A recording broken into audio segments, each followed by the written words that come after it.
माला सुधा कुंभ विबोध मुद्रा विद्याविराजत करवारिजाताम् अपार कारुण्य सुधाम्बुराशिं श्री शारदाम्बां प्रणतोऽस्मि नित्यम् शङ्कारूपेण मर्चित्तं पङ्कीकृतमबोध्यया किङ्करीयस्य सामाया शङ्कराचार्यमाश्रये प्रह्लादवरदो देवो यो नृसिंहः परो हरिः नृसिंहोपासकं नित्यं तं नृसिंहगुरुं भजे श्रीसच्चिदानन्द शिवाभिनव्यनृसिंहभारत्यभितान् यतीन्द्रान् विद्यानितीन् मन्त्रनितीन् सदात्मनिष्ठान् भजे मानवशम्भुरूपान् सदात्मध्याननिरतं विषयेभ्यः परान्मुखम् नौमि शास्त्रेषु निष्णातं चन्द्रशेखरभारतीं विवेकिनं महाप्रज्ञं धैर्योदारक्षमानिधिं सदाभिनवपूर्वं तं विद्यातीर्थगुरुं भजे अज्ञानां जाह्नवीतीर्थं विद्यातीर्थं विवेकिनां सर्वेषां सुखतं तीर्थं भारतीतीर्थमाश्रये विद्याविनयसम्पन्नं वीतरागं विवेकिनं वन्दे वेदान्ततत्त्वज्ञं विदुशेखरभारती.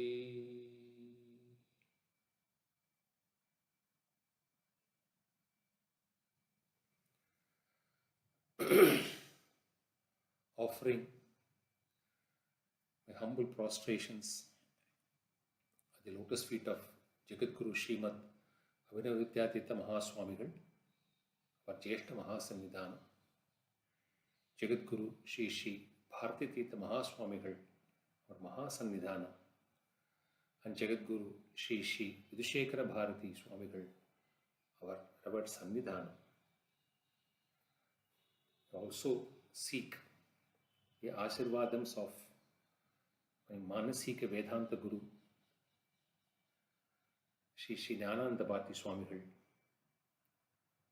And two talks are delivered during the Jayanti celebrations of Swamigal in the year 2022. At the very outset, I am very grateful and thankful to Shankar, who has prompted me with this idea. I also thank those who had supported in webcasting these two talks. This year, we are attempting to make a humble offering for Swamigal's Jayanti from his own work, Rambles in the Ramayana, which is a 180-page book condensing astonishingly the 24,000 slokas of the all-time great epic of this Bharat, the great nation, Srimad Ramayana. If there is any assumption that I would be attempting to speak or deliver a discourse on Srimad Ramayana, then I would request the listener to remove that idea. Jambavans and great pravachanakartas had in the past, even now, and in the future, will continue to speak about the glory of this great epic in every possible style. And today, with the advent of technology, we are filled with content, rich content. Whether you want to know it through the bhakti route, you want to know it as a karma yogi, you want to know the Vedanta of it, in whatever form you want to understand the epic, the technology world is replete with materials and substances of pravachanakartas of time immemorial eminence and recognition. This attempt to deliver two talks from Swamigal's work of Rambles in the Ramayana is a genuine attempt to capture young minds only on one question: why should one read Ramayana? That's all. To talk about this epic, one should have been more blessed and one should have been in great penance before equipping oneself to talk about this great epic. Therefore, these two talks are limited and only to capture young minds. And on the basic question, why should we acquaint ourselves and know about this great epic? Is it so fundamental? Is it so indispensable? These are the two questions which we need to answer, which Swamigal has done it for us even 50 years ago. And whatever is being conveyed, if it has been conveyed correctly, then what is written in the book has been portrayed correctly. The entire merit should go only to the work done by Sri Swamigal. Before we get into the book, we must understand the present state of affairs and the present condition of a human mind, especially a mind of a youth. What is the present state of affairs? The distinction between rights and wrongs virtually stand obliterated. According to a modern youth, rights and wrongs are completely relative. It comes from one's own perception, and one has no right to define it. Who are the other individual, or the collection of individuals, or even the society? No one has such a right. So, a mind of a youth today tells you, look here, we are born as human beings and we are entitled to lead a life of a human being the way we want to.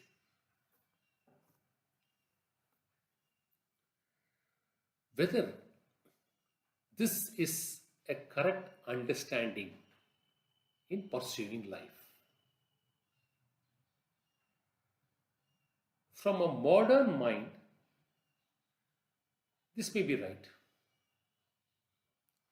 From a modern outlook and philosophy, this may be right.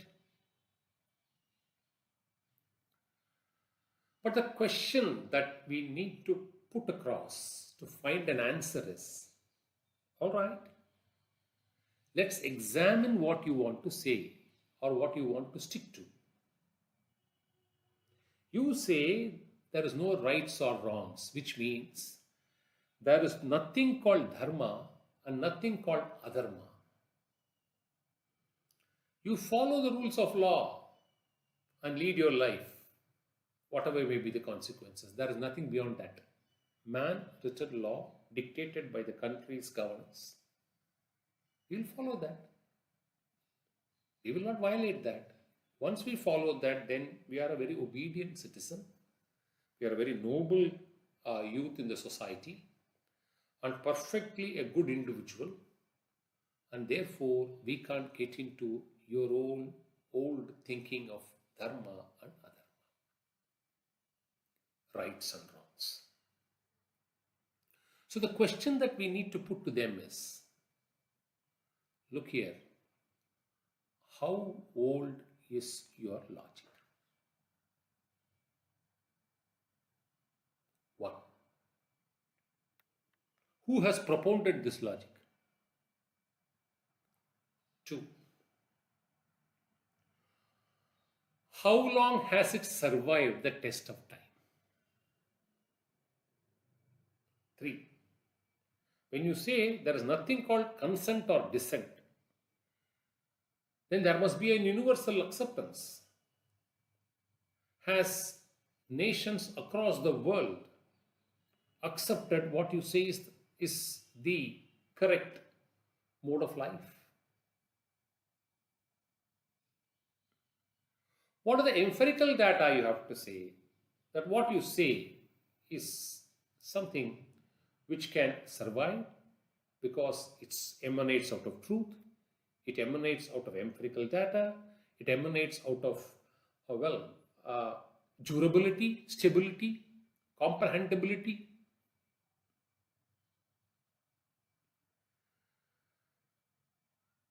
We doubt whether they would answer all these questions. Whereas an epic like Srimad Ramayana answers all these questions, whoever asks and whenever it is asked. And that's why it has survived 3 yugas. It's not an epic or a novel or a fiction story written few years back, few decades back, or few centuries back. It traces its roots before the Jabara Yuga, straight back.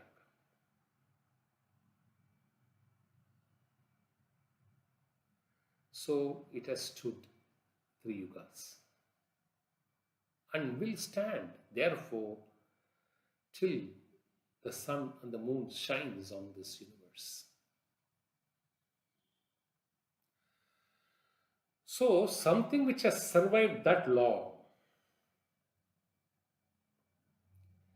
if a modern mind questions its truthness, questions its competence, questions its very efficacy in our lifestyle,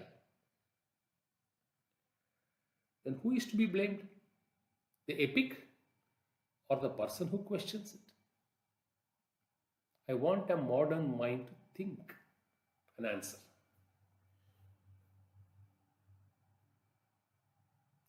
See, today, why the distinction between dharma and adharma stands obliterated? Because there is no fear in the society. So the question is, why should there be fear? Why should society be under fear? There are no stringent punishments for any breaches. Why should there be punishments? So the human mind now dictates that the least invasive methods should be resorted to. You should be very noble in punishing somebody, in spite of the fact he or she might have committed a heinous crime. So these are the dictated orders of the day, and therefore casting an influence of a modern mind to say we can lead the life we want. There is no need to look into any of these aspects. But what such a youth or a mind can possibly miss is 24/7 you are connected to material life. Therefore, answer this question. Do you have control over your birth? Do you have control over your death? Do you have control in which family you can be born? So when you don't have control over these things, then assumption that I have complete control over my life during my existence is a proposition which needs to be challenged. It is not totally independent as assumed by a modern mind. It is dependent on God and contingent upon family and society. Starting from this basic dharma, the greatest of epics, Srimad Ramayana, teaches all of it to us. So, the next few minutes will be spent as the first part of the talk to just inform and convey the youth what this epic seeks to portray, which all of you have been missing so far to connect.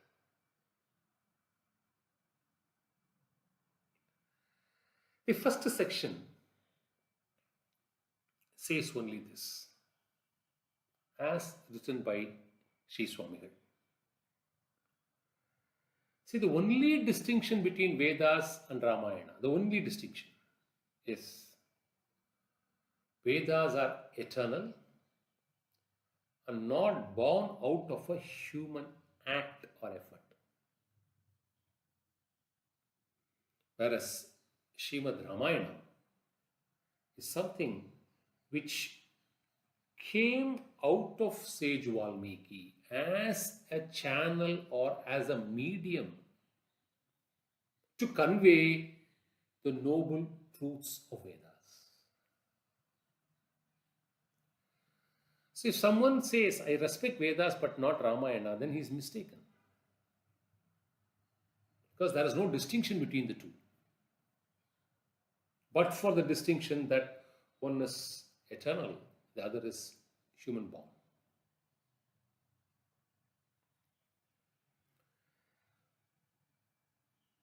Three important features converge before the epic was born. The visit by sage Narada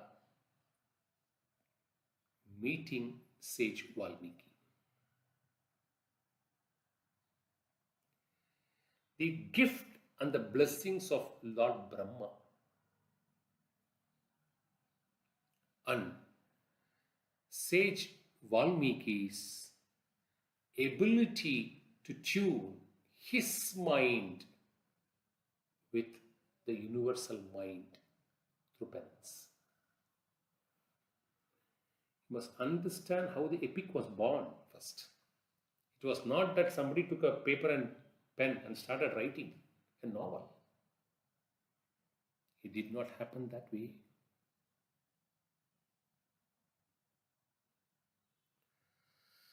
Narada gave an outline of what Srimad Ramayana is and had actually happened.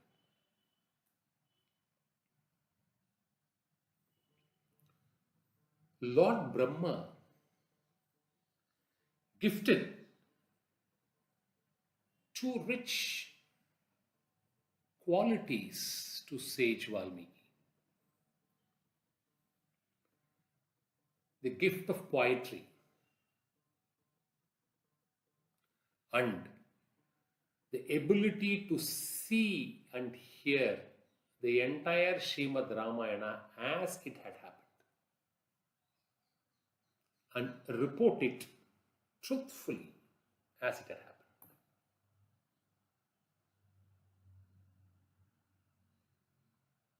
And thirdly, sage Valmiki's own penance,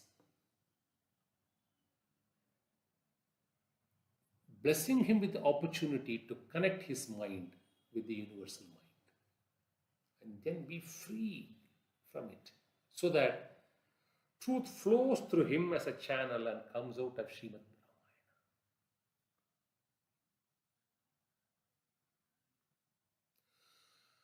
So it's the convergence of these three which became the source bed for the epic to come out.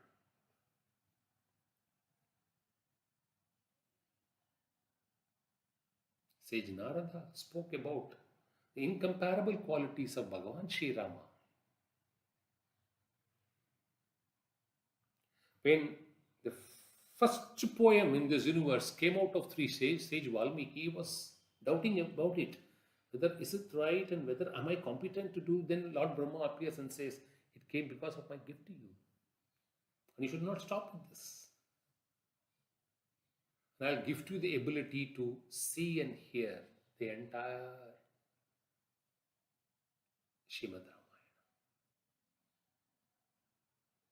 So with this source bed, how did the epic reach out to people like us? It didn't stop at the metaphysical level. So, outline was provided by Sage Narada. Divine inspiration was provided by Lord Brahma. The yogic power of Sage Valmiki to connect with the universal mind. And when the epic came out, it was first sung by none else other than the two divine children of Bhagavan Sri Rama and Mata Sita, Lava and Kucha. And who heard it and endorsed it? Bhagavan Sri Rama. Sages and kings from all over the country in an assembly who approved it. And finally, as a sixth factor, Lord Brahma assured Sage Valmiki that whatever is stated will alone be the truth, and there will be not even a tinge of untruth in the epic as composed by Sage Valmiki.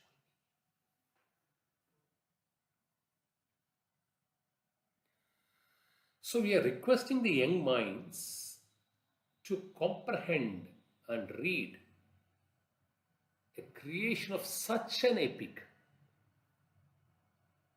which of course requires faith and conviction. See, what is faith? Faith comes out of two things: devotion and an ability to believe preceding understanding. This is precisely the problem today. The ability to trust, the ability to believe, which should precede an understanding. Are we doing everything clinically only by understanding and developing a conviction in everything you do? Don't you believe your friends? Don't you believe a statement given in public domain, in the electronic media, at the face value? How many times we are misled? Why not you be led correctly at least once? By instilling faith. So, the connect which can have, now this epic has reached the universe through these channels. So what will prompt us to connect with the epic? The connecting bridge with this epic is nothing but faith. Coming out of devotion and coming out of a requirement which should precede understanding. If you give these two to this epic, you are bound to be a beneficiary out of this epic.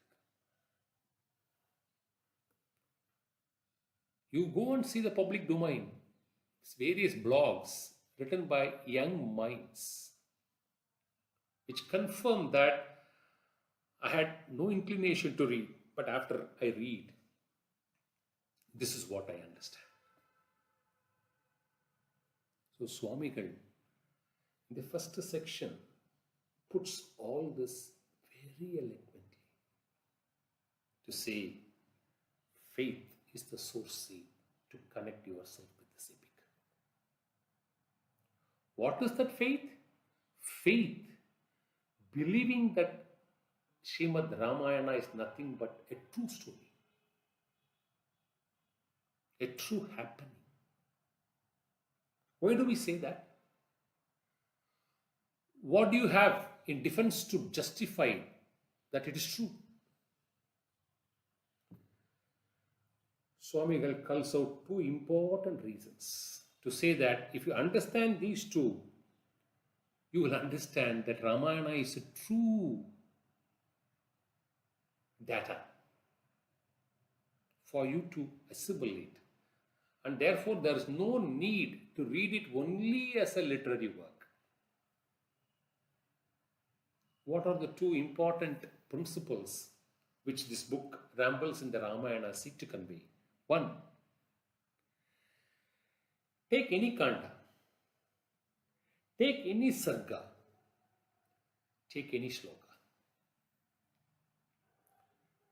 Ramayana is considered to be a garland of mantras, having distinct spiritual efficacy, capable of yielding special benefits if recited as prescribed. And Sundarakandam is a well-known example for it.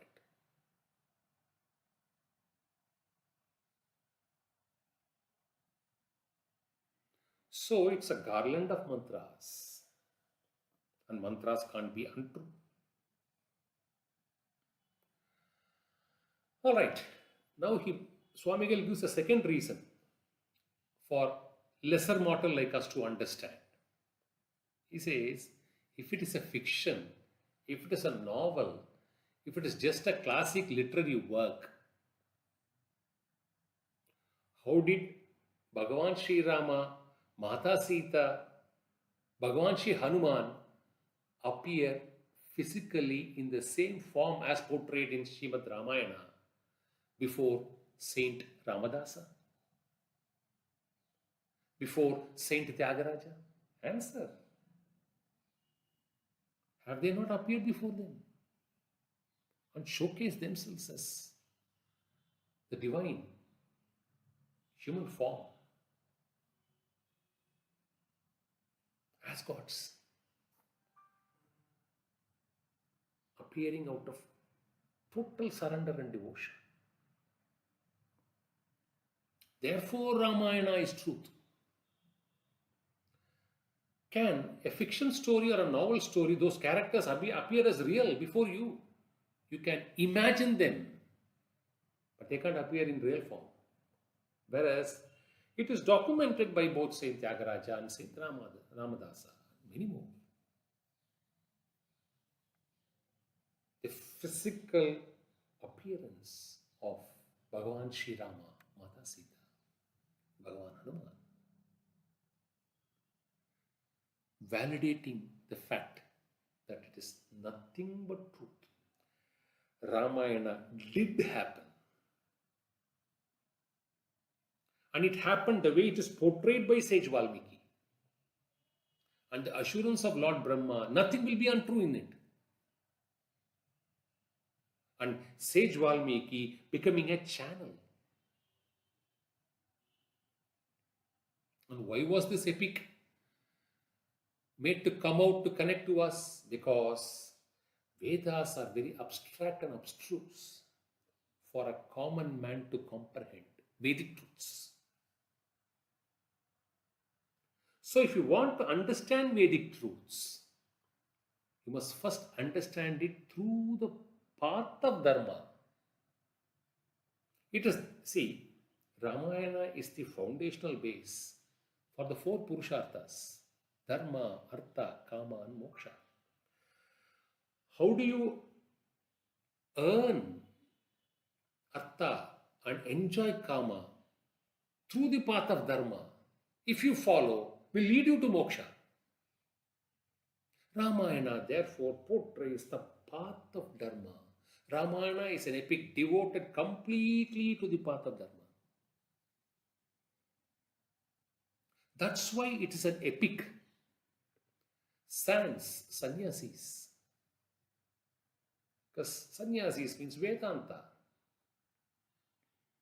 All the sages and hermits who appear in Srimad Ramayana are all householders or hermits, not as sannyasis. The two sannyasis who appear in Ramayana, one Ravana and another Hanuman, appear as portrayed for the time being to achieve their own objectives. Of course, completely contradictory objectives when it comes to Sri Hanuman, in contrast to Ravana. And therefore, when somebody asks, even though Ramayana, there are instances portraying it to be a Vedantic text also, when celebrated moment in Srimad Ramayana is when Dasharatha says you should go to the forest, then it is portrayed that Rama remained unperturbed. And all of us know, with little amount of understanding with Vedanta, that it does not happen to a human mind that easily unless the mind stands dissolved. As long as you have a mind, there will be a desire attached to it. There will be an expectation, there will be a disappointment, there will be a cribbing. So when somebody remains as calm, as composed as one can be, one can imagine, then such a soul should have transcended mind and dissolved it. So there are some pieces which do portray the Vedantic aspect or the philosophical aspects of our Dharma. But essentially, Ramayana is considered to be portraying the path of Dharma and therefore the Karma Kanda. Especially three aspects of Dharma: sacrifices, penance, and devotion. If you want to have an exposure towards these three fields, what do we mean by devotion? The love of Guga, the love of Sabari, and many more. The Sharanagati of Vibhishana, the devotion of Bhagavan Shri Hanuman, the sacrifices of Bhagavan Shri Rama, and the patience and penance of all the characters involved in the epic. So, if somebody has to have an orientation on the path of Dharma, on the path of Karma Kanda, on the path of understanding Vedanta, the truths of the Vedas, and the three fields of Dharma, essential three fields of Dharma, namely sacrifices, penance, and devotion, you have a true text, an epic, which portrays you all that. It comes to you handy. And therefore, the question is asked, should we have to ignore them? And do we benefit by ignoring them?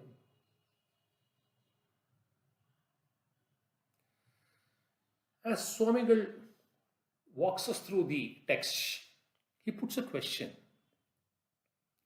When Lord Brahma says that the entire epic of Srimad Ramayana coming out of sage Valmiki will be truth but nothing but truth, puts a limitation to sage Valmiki that I give you the gift of poetry, but rob you out of the limitation that the license to have poetic imagination is not given to you. The gift of poetry is given to you, but not the poetic license of trying to be imaginative, which is part acceptable poetry. So can such a limitation be set out? Was a question posed. And Swamigal therefore answers, yes, indeed, even truth can be set out with limitations. And gives two examples. If this prapancha has to be created, then it has to conform with the five elements. You can't create the prapancha with something else. So can you therefore say that this order, the creation order, is therefore set with limitation and therefore untrue? When jivas enjoy and suffer based on the karmas, which deals exceptionally equally everybody, can you say that these are all limitations? Therefore, truth can be bound by limitations. There, the will does not mean such a truth can be discredited. If you transcend the truth into the path of Vedanta, that is different. But we are talking about how to lead the material life, following the path of Dharma. See, why is Swamigal emphasizing this fact? Swamigal is emphasizing this fact only to bring out one critical aspect. Between the Srimad Ramayana as coming out of sage Valmiki and Srimad Ramayana coming out of various other authors and composers, if there is a disconnect, if there are any distinguishing features, never ever suspect or blame sage Valmiki for that. That's the point which Swami tries to convey when you read the text. Therefore, there is a need. You can read whatever text you want, but first read the text of sage Valmiki so that you know the true story. A figment of imagination, because rest of the authors, all of them are reputed, all of them are respected, all of them are revered, all of them are devotees. But the injunction placed by Lord Brahma and sage Valmiki, such an injunction was not placed on the rest of the authors. This is a very important feature when you read Ramayana. So they had the gift of poetry plus the poetic license of imagination and articulation, which was not there, taken away by Lord Brahma when it comes to sage Valmiki. And therefore it portrays the story as happened, as its truth.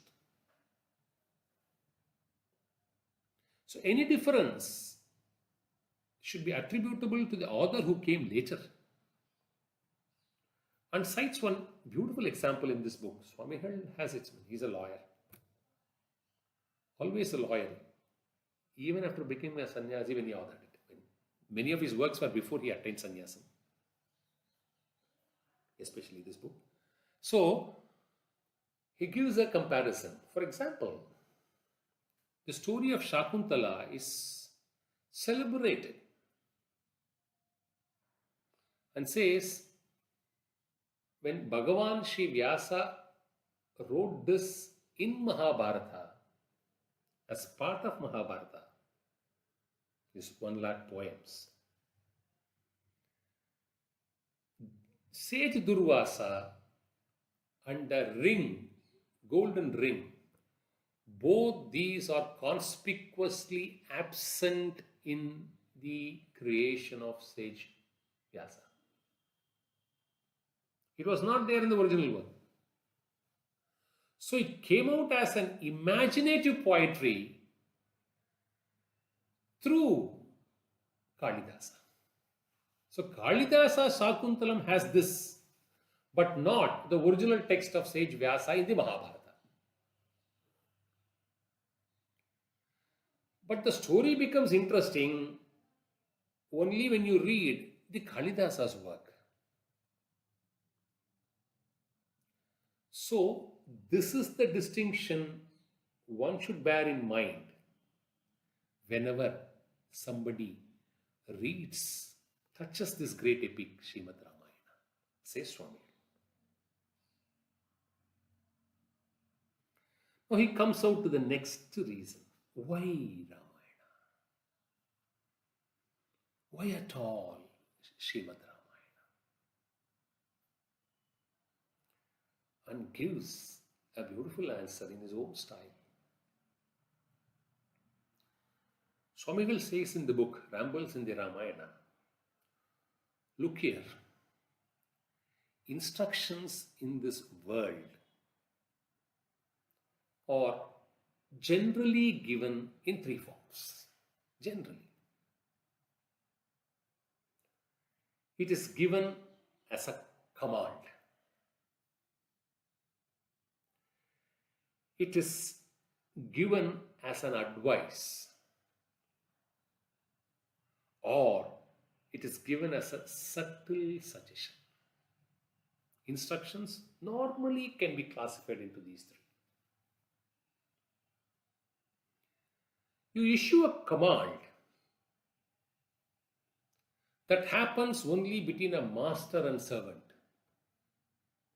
between a boss and a subordinate, somebody in authority and somebody who has to carry out orders.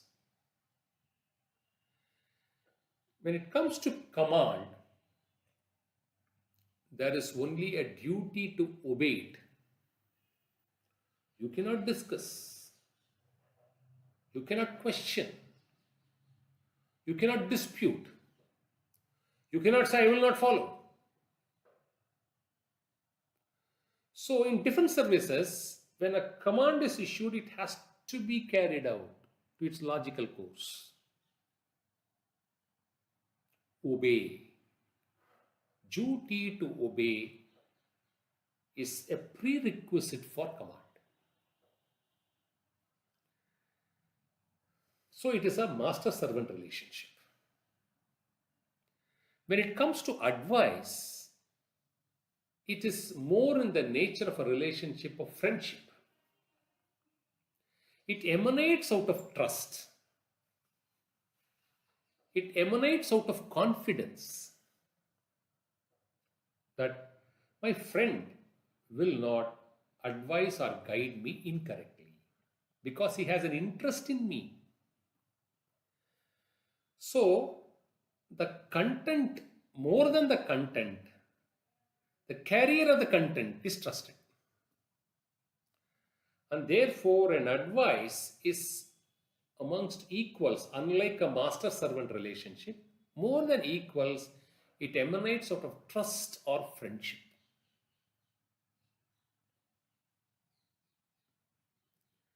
Now, when it comes to the third category, subtle suggestions. See, subtle suggestions happen in a relationship which is tinged in diplomacy. You are too close, yet you need to maintain the space because you are too close. And because of the frequency of the meeting, it can be between partners, it can be between business, it can happen, it can be between heads of governments, it can be several examples can be given. So there, one cannot command the other. It's not permissible. It is not acceptable. Nor one can always advise or take to advice. So the best thing is leave it as a suggestion so that they have the space to think about it and decide whether they should take it out, take it forward or take it not. That option in command, there is a thrust. You have no option but to obey. In an advice, there is no thrust, but you are led to believe to carry it out. Whereas in the case of a subtle suggestion, you just suggest and leave it there. It's up to them to take it or not. Vedas are in the nature of divine commands. You have to simply obey them. The various Shastras, including the Dharma Shastras, are in the nature of a friendly advice. You can follow them only you have a trust and confidence in it. Whereas Ramayana, Srimad Ramayana is an epic which falls under the third category, subtle suggestions. And what are the subtle suggestions? The entire Vedas and the Shastras. There is nothing which Srimad Ramayana has attempted to say beyond the Vedas and beyond the Shastras. Nothing. Nobody can cite, Ramana has said this is not found in the Vedas and this is not found in the Shastras. Nobody can cite.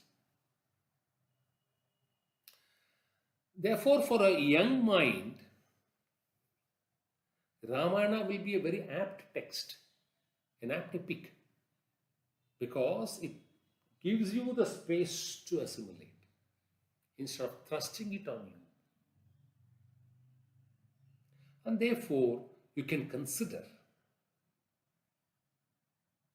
opting to read possibly the smallest of texts to begin with and gradually gravitate into bigger texts, bigger commentaries, discourses of learned pundits in different languages. Every Ramayana has been discoursed in every possible language and in every possible style. And all of them, the speaker may thrust it on you out of emotions, but Ramayana doesn't thrust it on you. It only offers you subtle suggestions. And Swamigal captures some examples. So for us to understand what do you mean by subtle suggestions. For example, when there is an outburst by Bharata, when he came to know about what his mother Kaikeyi had done to Bhagavan Sri Rama, Bharata curses. Should anyone approve the exile of Bhagavan Sri Rama into the forest, they will suffer for having committed the following sins. And what are they? Don't touch a cow with your foot. Don't urinate facing the sun. Don't sleep at the time of sunrise or sunset. Don't milk a cow which is recently calved. So, as a part of a curse, these subtle suggestions are packaged in Ramayana for a common man to understand what the do's and don'ts of life. When Bhagavan Sri Rama meets Bharata at Chitrakuta, he makes inquiries. Do you avoid excessive sleep? Do you wake up on time? Are you supporting undeserving pundits in your kingdom? Are you taking care of the women folk and their needs? Is your income far above your expenditure?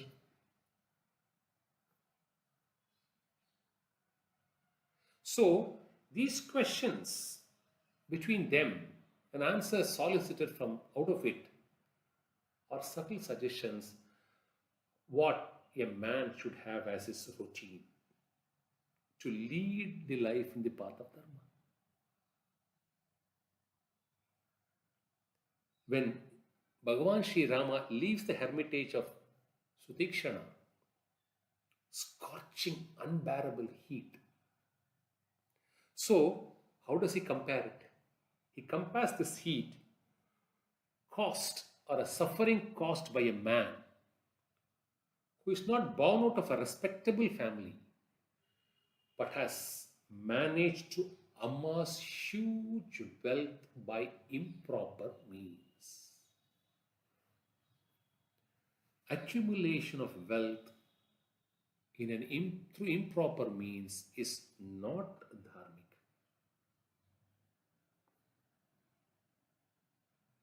When Bhagavan Sri Hanuman portrays the condition of Mata Sita as one who is so emaciated, and how does he compare as one would learn a lesson on a prohibited day, like a pratama. Mata is so weak. And how does he compare as a lesson not kept in memory by constant repetition? So what are the two lessons? Don't learn new lessons on prohibited days. And what you learn needs to be repeated, otherwise you will forget.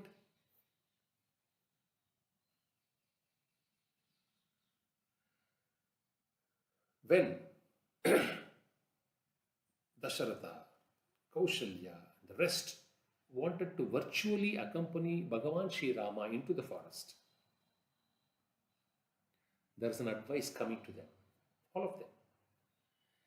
If you want somebody who leaves you to return home safely, don't accompany them for a long time.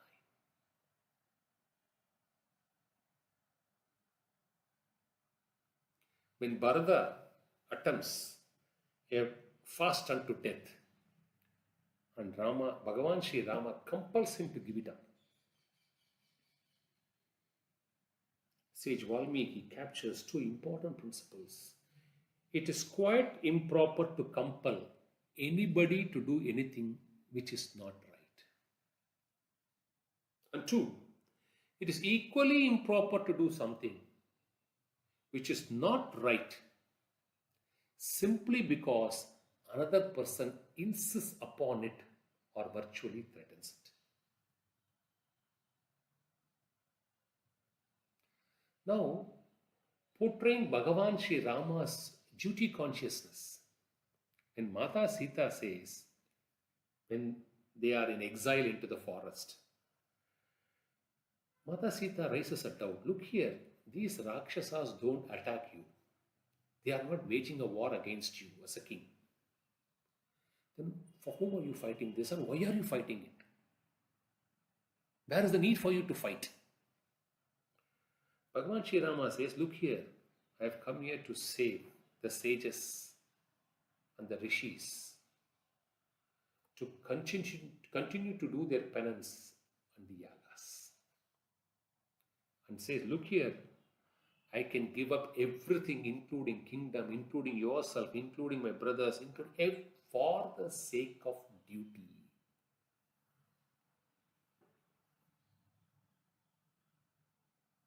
So, the importance of duty, all coming out as subtle suggestions. Third category. No command, no advice. It's a conversation. It's a response to your question. And say, if you lead your life having paramount consideration to the duty which you are attached to, the duty and responsibility which is emboldened on you, which is cast on you, which you need to shoulder and carry out. If you afford to derelict it, then you are not following the path of Dharma.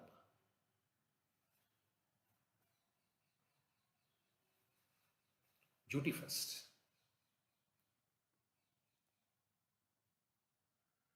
So,